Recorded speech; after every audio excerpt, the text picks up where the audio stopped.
നാട്ടുവിശേഷങ്ങളിലേക്ക് എല്ലാ മാന്യ പ്രേക്ഷകർക്കും സ്വാഗതം. അവ്യക്തമായ ഉത്തരവുകൾ കരാറുകാർക്കും ഉദ്യോഗസ്ഥർക്കും ഉണ്ടാക്കുന്ന പ്രതിസന്ധി ഒഴിവാക്കണം. AKGCA കൊഴിഞ്ഞാമ്പാറ. കരാർ മേഖലയിലെ അവ്യക്തമായ ഉത്തരവുകൾ കരാറുകാർക്കും ഉദ്യോഗസ്ഥർക്കും ഉണ്ടാക്കുന്ന പ്രതിസന്ധി ഒഴിവാക്കണമെന്നും കരാർ പണി പൂർത്തിയായാൽ സമയബന്ധിതമായി ബില്ല് പാസാക്കി പണം നൽകണമെന്നും all Kerala government contractors association Chittur taluk committee വാർഷിക പൊതുയോഗം സർക്കാരിനോട് ആവശ്യപ്പെട്ടു. കൊഴിഞ്ഞാമ്പാറ കരുവപ്പാറ ഗാലക്സി ഓഡിറ്റോറിയത്തിൽ ചേർന്ന സമ്മേളനം സംസ്ഥാന ജനറൽ സെക്രട്ടറി സണ്ണി ചെന്നിക്കര ഉദ്ഘാടനം ചെയ്തു. താലൂക്ക് പ്രസിഡന്റ് വി കൃഷ്ണകുമാർ അധ്യക്ഷനായി. സംസ്ഥാന രക്ഷാധികാരി KC ജോൺ മുഖ്യപ്രഭാഷണം നടത്തി. സംസ്ഥാന വൈസ് പ്രസിഡന്റ് K നന്ദകുമാർ സംഘടനാ പ്രവർത്തനങ്ങൾ വിശദീകരിച്ചു. സംസ്ഥാന organising secretary K Balakrishnan legal cell വിഷയങ്ങൾ സംസാരിച്ചു. ജില്ലാ പ്രസിഡന്റ് PE തങ്കച്ചൻ കരാറുകാരുടെ സമകാലിക പ്രശ്നങ്ങളെക്കുറിച്ച് വിഷയാവതരണം നടത്തി. ജില്ലാ സെക്രട്ടറി AV സച്ചിദാനന്ദൻ വെൽഫെയർ സൊസൈറ്റിയുടെ പ്രവർത്തനങ്ങൾ ചർച്ച ചെയ്തു. താലൂക്ക് സെക്രട്ടറി C ശിവദാസ് പ്രവർത്തന റിപ്പോർട്ടും താലൂക്ക് ട്രഷറർ V രാമചന്ദ്രൻ വരവ് ചെലവ് കണക്കും അവതരിപ്പിച്ചു. അംഗങ്ങളുടെ മക്കളിൽ ഉന്നത വിജയം നേടിയ വിദ്യാർത്ഥികളെ മൊമെൻ്റോ നൽകി അനുമോദിച്ചു. പുതിയ ഭാരവാഹികളായി C Sivadas president, K Manoj secretary, V Ramachandran treasurer എന്നിവരെ യോഗം ഐക്യകണ്ഠേന തിരഞ്ഞെടുത്തു. വിവിധ താലൂക്ക് ജില്ലാ ഭാരവാഹികളായ Rajan Varghese, R Unnikrishnan, Saji Thomas, P Chandran, P Muhammad Kunjan, NK Raghuthaman, Pramod, Abdul Aziz, V Sundaran, Toji Raphael, K Kuttappan, S Niyasuddin എന്നിവർ സംസാരിച്ചു. C ശിവദാസ് സ്വാഗതവും K മനോജ് നന്ദിയും പറഞ്ഞു. വളരെ പ്രൗഢഗംഭീരവും അച്ചടക്കത്തോടും കൂടിയായിരുന്നു യോഗം നടന്നത്.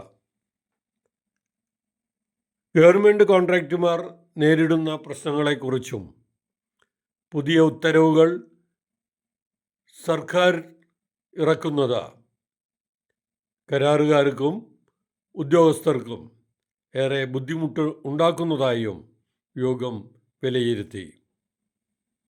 ഉച്ചഭക്ഷണത്തിന് ശേഷമാണ് യോഗം പിരിഞ്ഞത്. 16 ഹോട്ടലിൽ വെച്ച് ഇന്നേക്ക് 3 വർഷം 3 ദിവസമായി. 3 ദിവസം നമ്മുടെ ഗ്രേസ് പീരീഡ് പോലെയാണ് എനിക്ക് കിട്ടിയിരിക്കുന്നത്. കാരണം 3 വർഷ കാലാവധിയാണ് നമ്മുടെ സംഘടന താലൂക്കിലും ജില്ലകളിലും ഉള്ളത് വൈലോ പ്രകാരം. അതിൽ 3 ദിവസം ഗ്രേസ് പീരീഡ് കിട്ടിയ ഒരു പ്രസിഡന്റ് കൂടിയാണ് ഞാൻ. അപ്പോൾ ഞാനന്ന് ചെറിയൊരു ആമുഖമാണ്. കഴിഞ്ഞ 22 ജൂലൈയിൽ അന്നത്തെ പ്രസിഡന്റായിരുന്ന ടോജി റാഫേൽ വെച്ചിട്ട് താലൂക്ക് എക്സിക്യൂട്ടീവ് വന്നു. എന്താണ് പ്രധാനപ്പെട്ട വിഷയം? എല്ലാ താലൂക്ക് കാലാവധി ആളുകൾ അതുകൊണ്ട് നിർബന്ധമായിട്ട് വേണം. പുതിയ ഭാരവാഹികളുടെ ആളുകൾ വെച്ചിട്ടാണ് ആരും കണ്ടിട്ടുണ്ടോ? അപ്പോൾ ഞാൻ കാണാൻ കണ്ടിട്ടുണ്ടെന്ന് പറഞ്ഞു. പക്ഷേ എനിക്കറിയില്ല. അങ്ങനെ ഞാൻ താലൂക്കിൽ മീറ്റിംഗിൽ പങ്കെടുത്തപ്പോൾ അദ്ദേഹം എൻ്റെ പേര് നിർദ്ദേശിച്ചു ആ താലൂക്കിൻ്റെ പ്രസിഡന്റ് സ്ഥാനം. നിർമ്മാണ മേഖലയെ സംബന്ധിച്ച് ഒത്തിരി പ്രശ്നങ്ങളുണ്ട്. നിർമ്മാണ മേഖലയിൽ ഒത്തിരി പ്രതിസന്ധികൾ നമ്മൾ നേരിടുകയാണ്. ചെറുകിട കരാറുകളെ സംബന്ധിച്ചും വൻകിട കരാറുകളെ സംബന്ധിച്ചും ഒത്തിരി പ്രശ്നങ്ങളുണ്ട്. പേയ്മെന്റിന് മാത്രം പ്രശ്നമല്ല. നമ്മൾ നിർമ്മാണ ജോലി ചെയ്യാൻ ചെല്ലുമ്പോൾ നമുക്ക് ഒത്തിരി പ്രയാസങ്ങൾ നേരിടുകയാണ്, പ്രതിസന്ധികൾ നേരിടുകയാണ്, നിയമത്തിന്റെ നൂലാമാലം നേരിടുകയാണ്. GSTയുമായി ബന്ധപ്പെട്ടും ഇൻകം ടാക്സുമായി ബന്ധപ്പെട്ടും ഒക്കെ തന്നെ വലിയ വലിയ പ്രതിസന്ധികൾ നമ്മൾ മുമ്പിലുണ്ട്. ഇതൊക്കെ തരണം ചെയ്തിട്ട് വേണം നമുക്ക് വർക്ക് ചെയ്ത് പൂർത്തീകരിച്ച് പേയ്മെന്റ്. തീർച്ചയായിട്ടും ഒരു പഴയകാല കലാകാരെ പോലെ അല്ല പറയുന്നത്. കൃത്യമായ കണക്കും കൃത്യമായ സംവിധാനങ്ങളുണ്ടെങ്കിൽ നിർമ്മാണ പ്രവൃത്തികൾ പൂർത്തീകരിച്ച് പേയ്മെന്റ് കിട്ടുന്ന കാര്യം ബുദ്ധിമുട്ടില്ല.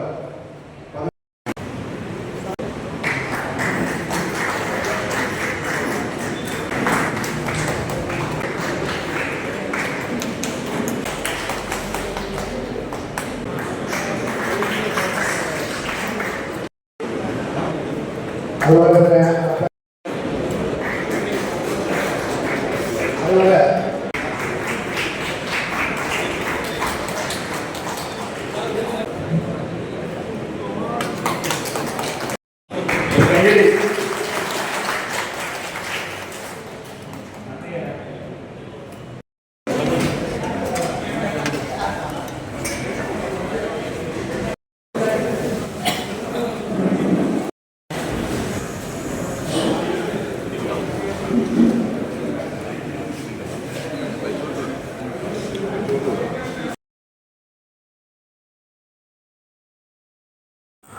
നാട്ടിലെ വാർത്താ സ്പന്ദനങ്ങൾ ഞങ്ങൾ ജനങ്ങളിലേക്കും അധികാരികളിലേക്കും എത്തിക്കുന്നു.